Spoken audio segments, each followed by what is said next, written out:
following are 5 true paranormal stories. Red claw marks. One night in 2013, a 19-year-old man by the name of Brad Logan from Yorkshire, England, told a story where one evening he agreed to accompany a friend to go ghost hunting. They met up with a small group of people that included an enthusiastic man, a rather reluctant woman, and another young woman that the young man was romantically interested in. A group of ghost hunters were led by 2 women. Their first stop was at a local cemetery where they spent an uneventful hour. The friend of the young man later claimed he felt an eerie presence, but nothing registered on the ghost hunting equipment brought by the leaders. The group then left the cemetery and headed to the outskirts of town where they visited an abandoned, burnt-out church that was known as a haven for drug users. They cautiously entered the church, warily treading over needles and assorted debris. Using flashlights and makeshift weapons, they explored the roofless ruins that were bare except for partial brick walls and rubble. At this stage, they found that the electronic equipment, for some unknown reason, had stopped working. After 30 nervous and uneasy minutes, the reluctant woman suddenly screamed as a large red scratch appeared on her arm. Thoroughly spooked, the group left immediately. After leaving the church, they headed to the closest car park, where they determined that the claw mark could not have come from anyone in the group. Additionally, the previously malfunctioning equipment now worked fine. Upon reviewing the audio recordings, they could hear the sound of wind blowing, but in the church it was a still night with no breeze whatsoever. The events that night left them convinced they'd encountered some sort of dangerous paranormal entity in the old church, as there was no explanation for the red claw marks on the woman's arms. The Black Dog. In 2013, a British hospice nurse by the name of Julie Simmons from South London was only 6 months into her new job and had arrived for a night shift after a handover from the previous team. She went from room to check on patients, including 4 bedridden individuals in private rooms that were unfortunately close to death. In the first private room, an elderly woman asked if the nurse had brought a big black German shepherd into her room earlier, of which the nurse denied. As she entered the second private room, the nurse was shocked to hear the man describing a big black dog that had been beside his bed. As she entered the third room, she was again shocked when the patient witnessed seeing a wolf-like black dog in the room. The nurse reassured the patients and told them that she would inquire whether a visitor had brought in their large black dog, and found that no dogs had been present at all that day. Within 24 hours, all 3 patients who reported the black dog sighting passed away, 2 peacefully and 1 unexpectedly from internal bleeding. After making further inquiries, the nurse learned about the black dog omen in English folklore, where it is seen as a death omen and spirit guide to the afterlife. While the sightings could have been coincidence or hallucinations, she continues to be struck by the unlikely identical sightings in 3 different rooms on the same night preceding all 3 patients' deaths. An unseen hand. In November 2017, a group of entertainment staff were constructing a haunted house attraction to be opened later that evening inside a restaurant that was located on a military base.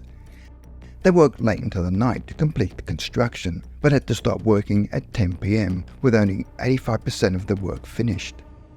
A bartender came to close out a register and was given a tour of the unfinished haunted house since she would be working the event that night. The bartender was a Korean woman by the name of Bin Lee, who had a rather nervous disposition and was easily frightened. While being shown around, she clung tightly to the manager, who was giving the tour. In the darkened part of the attraction, before all the blacklight effects were installed, Bin Lee let out a blood-curdling scream. She clung to the manager more tightly, insisting that an unseen hand had grabbed hers. The staff denied any pranking and calmly walked her out of the haunted venue. The staff could see that her hand looked painfully red and believed that the woman had had some sort of paranormal encounter, but at the time had lied to her in order to keep her calm. A few months later, a new manager was touring the same venue and came upon a similar paranormal experience and confirming to staff that unexplained events had occurred there. It is possible that when the bartender experience could have come about by natural causes considering her nervous nature, but the staff genuinely believe that she had felt a paranormal and unexplainable grasp on her hand that night inside the haunted attraction. Loud footsteps.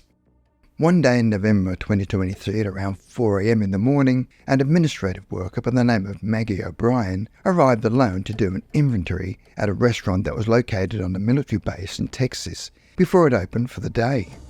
Maggie had started doing the inventory the previous day and had planned to finish and receive a scheduled food delivery before going home early. Leaving all doors open along the path, she was working in a converted freezer room in the old section of the building, with the loading dock on the opposite side of the building in the new addition. About an hour into her work, a clear male voice loudly said, "Hello." Thinking it was the delivery driver, she responded and went to look for him, but he was nowhere to be found. She was standing in an empty building. She tried to shake off the weird experience and returned to work. A short time later, Maggie had entered another room when all of a sudden it went freezing cold and the air in the room made her feel incredibly uneasy. She then heard loud and purposeful footsteps coming down the hallway that stopped right outside the room she was in. Half expecting the door to open, she found that nothing further happened, and she felt that whatever or whoever it was just standing outside the door. She became terrified and quickly ducked for cover.